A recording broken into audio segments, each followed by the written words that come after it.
Hello, this is Dr. Grande. Today I will analyze the case of Ben Batterham. First I'll look at the background of this case, move to the timeline of the incident, then offer my analysis. Ben Batterham was born in March 1983 and lived in New South Wales, Australia. He went by the name Ben. By 2016, Ben was engaged to a woman named Monique, and they had an infant daughter named Charlie. They lived in a house on Cleary Street in the Hamilton neighborhood of Newcastle. This is north of Sydney. To make a living, Ben worked as an apprentice chef. Now moving to the timeline of the incident. On Saturday, March 26, 2016, during the early morning hours, Ben was in his house drinking along with a friend of his. The men were celebrating Ben's 33rd birthday, which was coming up in 3 days. Ben's fiancée Monique felt as though the two men were being a little noisy, so she took her daughter Charlie next door to the house of Ben's parents. She didn't tell Ben that she was leaving. Ben and his friend were alone in the house, but they would not be alone for long. At 3:20 a.m., a 34-year-old career criminal named Richard Slater, who went by the name Ricky, broke into Ben's house. Ben saw Ricky near the door of his daughter's bedroom. Ricky had a bag over his shoulder that contained 3 knives, a pair of scissors, and various drugs, including cannabis and ecstasy. Ben had no way of knowing what Ricky was carrying in the bag, but he noticed that Ricky had Monique's purse in his possession. Ricky realized that he had been detected and ran out of a side door. Once outside, he continued running down the street. Ben decided to chase Ricky, but as he was running after him, Ben tripped. As a result, he lost sight of Ricky, who concealed himself in nearby bushes. A couple that was walking by offered a phone to Ben so he could call 000, which he did. This is the emergency services number in Australia. Ben told the operator, quote, "I've just been robbed. I've chased the guy down the street, and I've tripped over, and I've smashed my mouth," unquote. At this point, Ricky emerged from the bushes and started running. Ben resumed the pursuit and caught up with Ricky less than a minute later. He tackled Ricky at the bottom of a driveway about 350 feet away from the house. One witness to the altercation heard Ricky say something like, "Get off me. You're hurting my arm. I can't breathe." Ben allegedly replied, quote, "You're done for, mate. The cops are coming. You mother blanker piece of blank. How dare you break into my house and my daughter's room? She is only 7 months old," unquote. An off-duty police officer approached Ben and Ricky as the struggle continued. He said that Ben had Ricky in a chokehold and was punching him in the head. The officer ordered Ben to get off Ricky, saying, "If you don't get off him and let him breathe, he will die." Ben released his grip and moved to his knees. At this point, Ricky bit Ben's arm. Ben allegedly responded by punching Ricky again.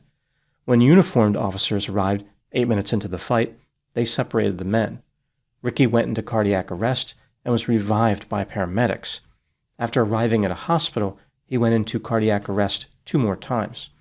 Ben was arrested and charged with recklessly inflicting grievous bodily harm. Referring to Ricky, Ben allegedly told the police, quote, "He's a dog. Let me at him. Give me 2 minutes with him. What would you do if you caught him in your daughter's room? I should have killed him," unquote. If Ben wanted Ricky to be dead, he would receive his wish on the next day, Sunday, March 27. This is when Ricky was removed from life support and died. The charge against Ben was upgraded to murder. In May 2016, he was released on a $200,000 bond after spending 6 weeks in jail.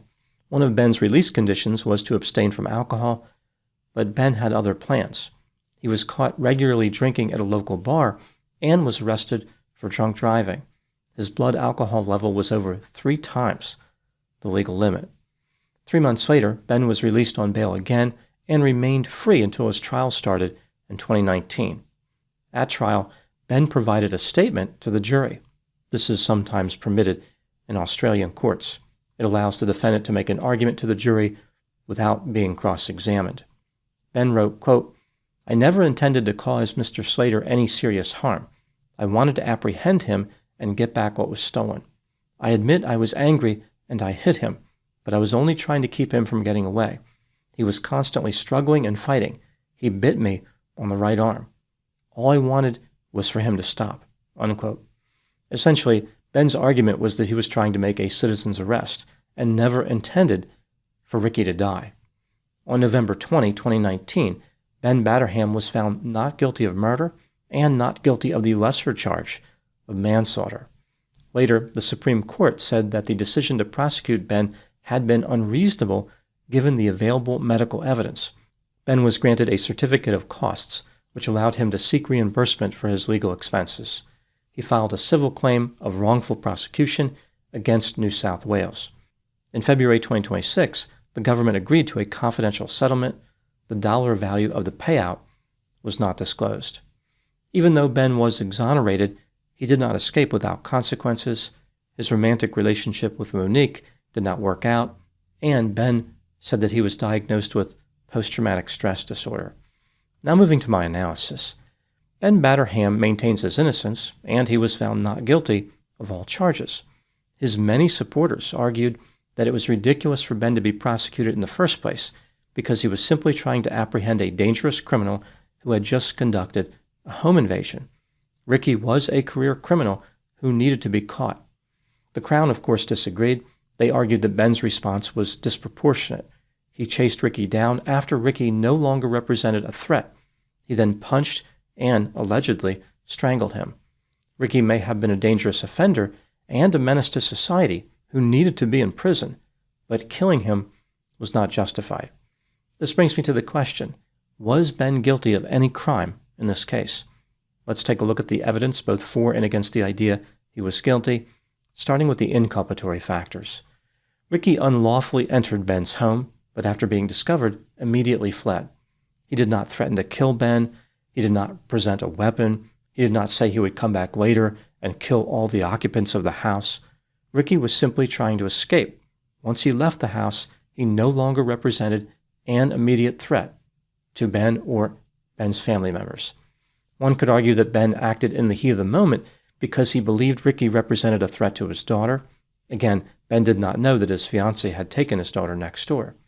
The problem with this defense is that Ben tripped while pursuing Ricky, which means he had time to contemplate the situation.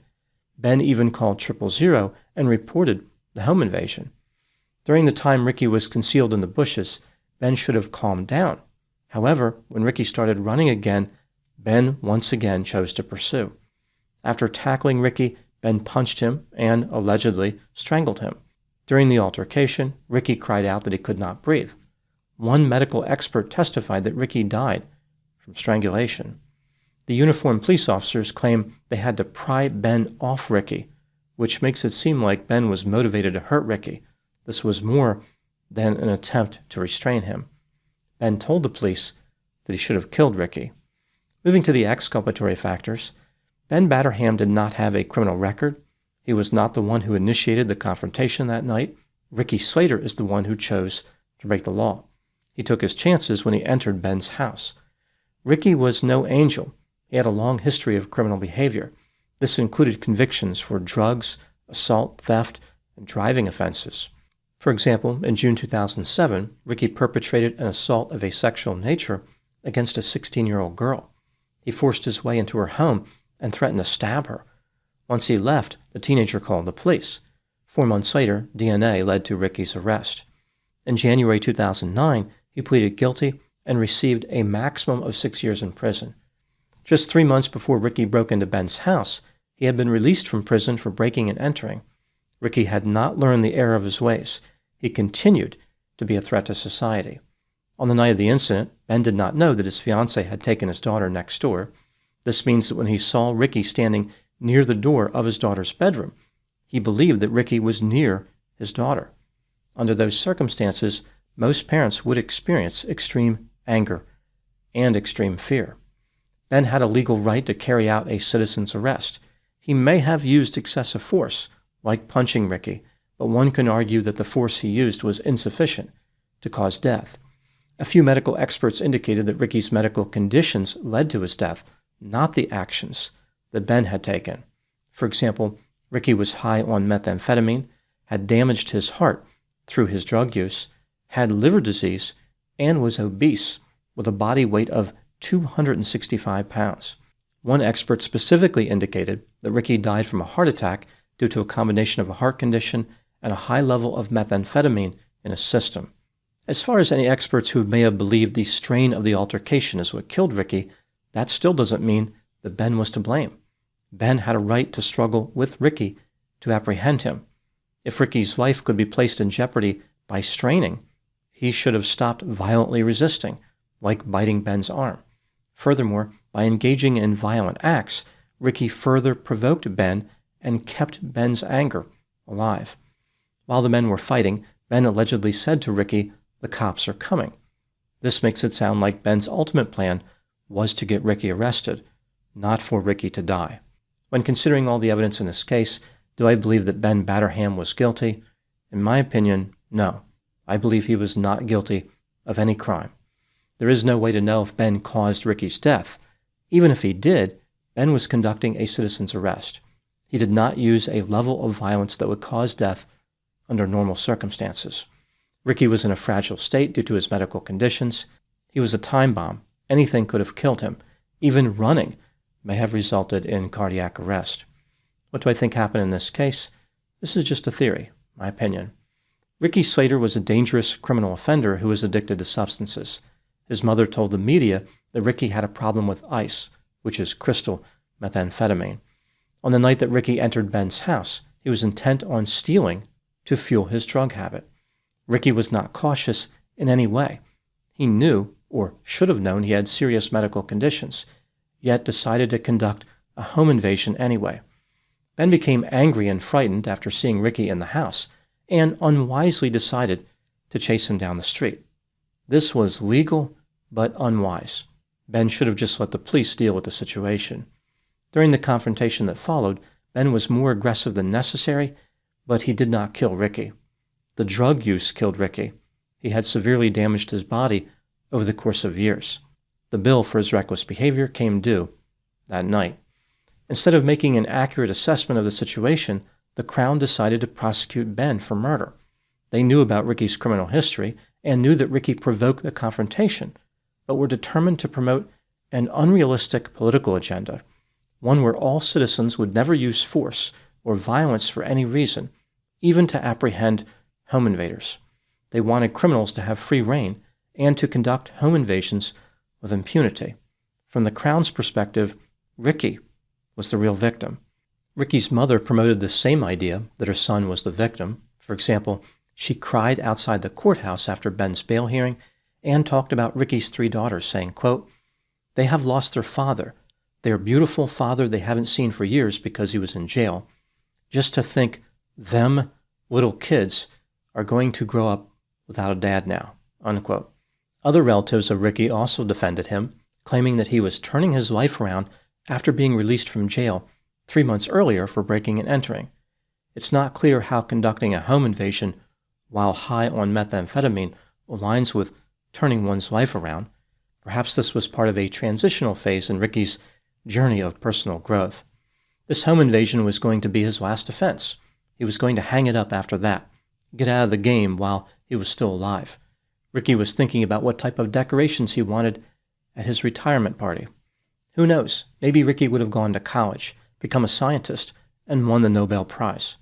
It's also possible that Ricky was simply going to continue committing crimes until he died. The Crown would have people believe there was no way to know the future. Maybe Ricky just needed one more chance, and everything would have worked out fine. He was on his way to becoming a productive member of society. Fortunately, the jury had more common sense than the Crown. Those are my thoughts on the case of Ben Batterham. Thank you so much for watching. I'll talk to you soon.